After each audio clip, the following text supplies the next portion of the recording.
पसीने वाली बहू।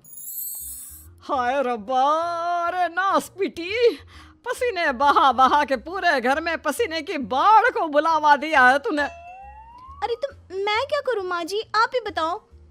अरे भगवान से गुहार लगाओ के उठा ले मुझे। ये कहानी है अक्षरा की, जिसे शादी के पहले से बहुत पसीना आता है, फिर चाहे वो गर्मी हो या बरसात हो या फिर ठंड हो, शादी तो जैसे तैसे हो जाती है। अक्षरा के पति रणवीर को ये बात पता नहीं होती कि अक्षरा को इतना ज्यादा पसीना आता है, और ना ही उसकी सास कौशल्या और ससुर ब्रिजमोहन को पता था। लेकिन वक्त के साथ साथ कुछ ही दिनों में अक्षरा के पसीने से सभी को काफी दिक्कत होने लगती है। तो चलिए होते हैं रूबरू इस पसीने वाली बहू से। बहू, अरे ओ अक्षरा बहू, कहाँ मर गई? क्या हुआ माँ जी, बोलिए। अक्षरा पसीने से लदी हुई थी और उससे बहुत ज्यादा गंदी बदबू आ रही थी, जिससे सभी अपने नाक पर हाथ रख लेते हैं। हाय रब्बा, इतनी गंदी बदबू तो गटर की भी नहीं आती। सीरियसली यार अक्षरा, तुम्हारे पसीने की बदबू दूर दूर तक आ रही है। तो मैं किसी बर्फीले इग्लू में बैठकर खाना नहीं बना रही हूँ। इतनी गर्मी है, 2 मिनट गैस के सामने खड़े रहो तो पूरा पसीने से नहा लेते हो आप। इतनी भयंकर गर्मी है, अगर इतनी प्रॉब्लम है तो लगा लो ना रसोई में भी एसी। हाँ हाँ लगा लेते हैं। वैसे भी तेरे मायके वालों ने हमें ट्रक भर के नोटों की गड्डी जो दी है, हैं? क्या बात करती है। मैं भी चूल्हा चौका कर चुकी हूँ, लेकिन इतना पसीना मुझे तो कभी नहीं आया। ऐसे ही एक दिन कौशल्या देखती है कि खाना बनाते समय अक्षरा के माथे का पसीना टपक कर कढ़ाई में गिर रहा है। हाय रब्बा, अरे करम जलियों की महारानी, ये देख, देखिए तेरे पसीने की टंकी का लीकेज बह के अब हमारे खाने में भी टपक रहा है। अब अपना खारा पानी तू नमक के तौर पर इस्तेमाल करेगी क्या हमारे खाने में?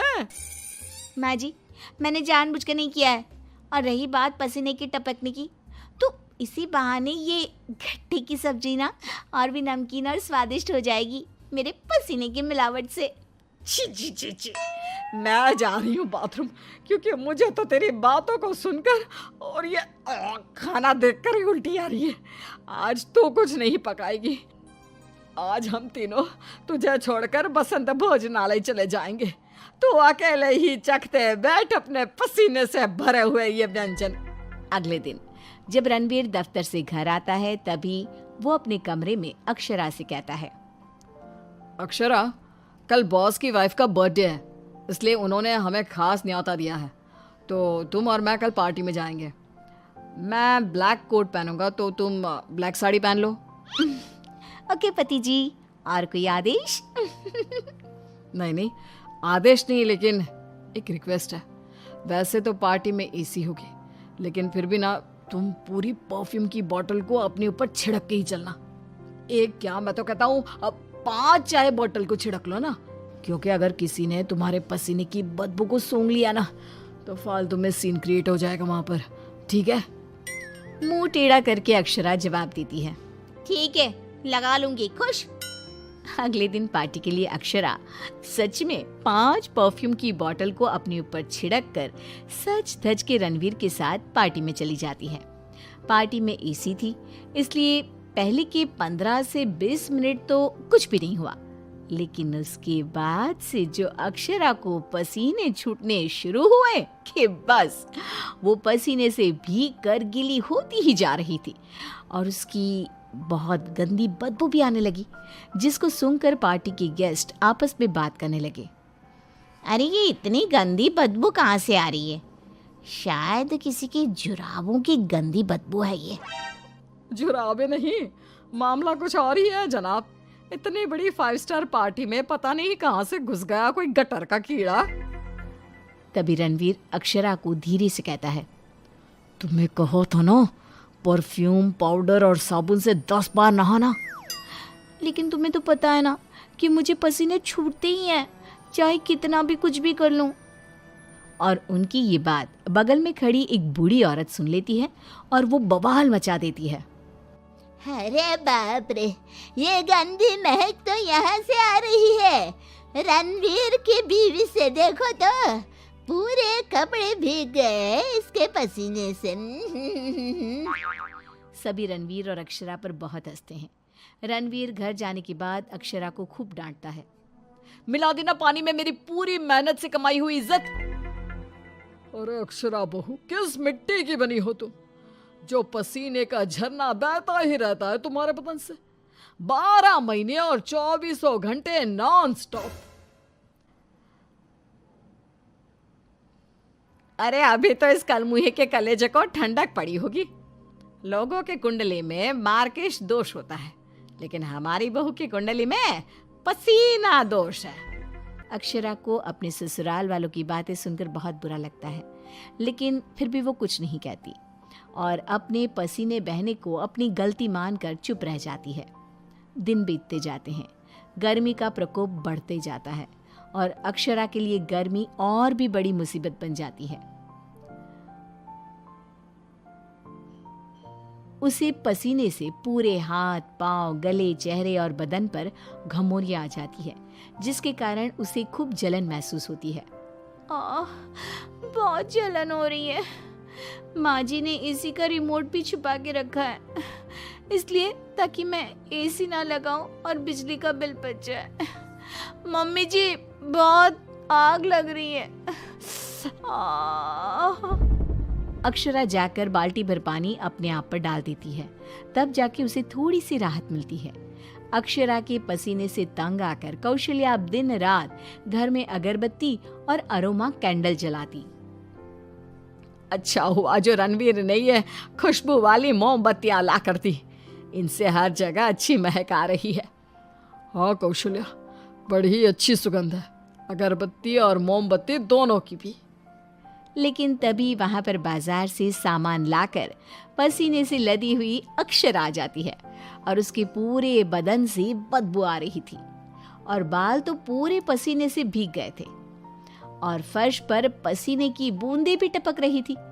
और ये बदबू इतनी तेज होती है कि मोमबत्ती और अगरबत्ती की महक को फेल कर देती है। हाय रब्बा, आ गई करम जली।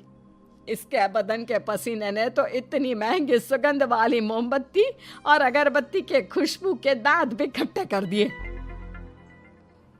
बाहर इतनी भीषण गर्मी है मम्मी जी, ऐसा लग रहा है मानो हम किसी ओवन में बंद हो गए हो और केक की तरह बेक हो रहे हो। उफ। दिन ब दिन अक्षरा का पसीना दुश्वार कर देता है सबका जीना। कभी वो सोते समय पूरे बेड के साथ साथ साइड में रखे हुए रणवीर की इम्पोर्टेंट फाइल्स को अपने पसीने से भिगा देती, तो कभी वो गर्मी से अपने बालों में हुए जुओं को गलती से खाने में मिला देती। हाय रब्बा, आज तो हद ही हो गई, खाने में जुए। अक्षरा बस बहुत हुआ, अब और नहीं। अब तुम सीधा अपना बैग पैक करो और अपने मायके शिफ्ट हो जाओ।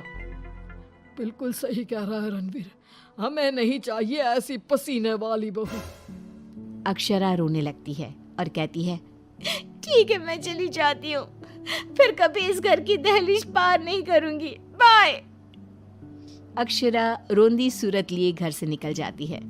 शाम में जब रणवीर अक्षरा के मायके फोन लगाता है, तब उसे पता चलता है कि अक्षरा तो अब तक घर गई ही नहीं। इस बात को सुनकर रणवीर, कौशल्या और ब्रिजमोहन तीनों डर जाते हैं और चिंताग्रस्त हो जाते हैं। हायो रब्बा, अब कहाँ ढूंढे हम अक्षरा बहू को।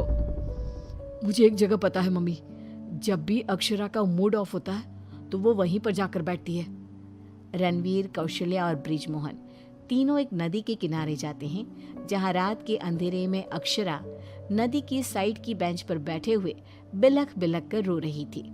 रणवीर तुरंत जाकर अक्षरा के गले लग जाता है और उससे तीनों माफी मांगते हैं। अक्षरा, हमें माफ कर दो, तुम्हें पसीना आना नेचुरल है, लेकिन तुम जानबूझकर नहीं करती हो ये, और हमने तुम्हें गुस्से में क्या क्या नहीं कहा। हाँ अक्षरा बहू, प्लीज माफ कर दे बेटा। तेरे इस पसीने को ना मैं यूं मिनटों में चुटकी बजाकर आयुर्वेदिक और घरेलू उपायों से भगा दूंगी, तू देखना बेटा। हाँ, और अगर उससे भी ना होए तो मेरे पहचान में मेरा एक डॉक्टर दोस्त है, तुम्हारे इस पसीने की तकलीफ का हम सब मिलकर डट कर सामना करेंगे। Thank you. देर से ही सही आप लोगों को मेरा दर्द समझ में तो आया। मैं बहुत लकी हूँ कि मुझे आप जैसे ससुराल वाले मिले। इस तरह ससुराल वाले आयुर्वेदिक उपायों से अक्षरा के पसीने की तकलीफ को मिटा देते हैं और अब उसे मामूली पसीना ही आता है और वो एक सुखी और चैन भरी जिंदगी बिताने लगती है।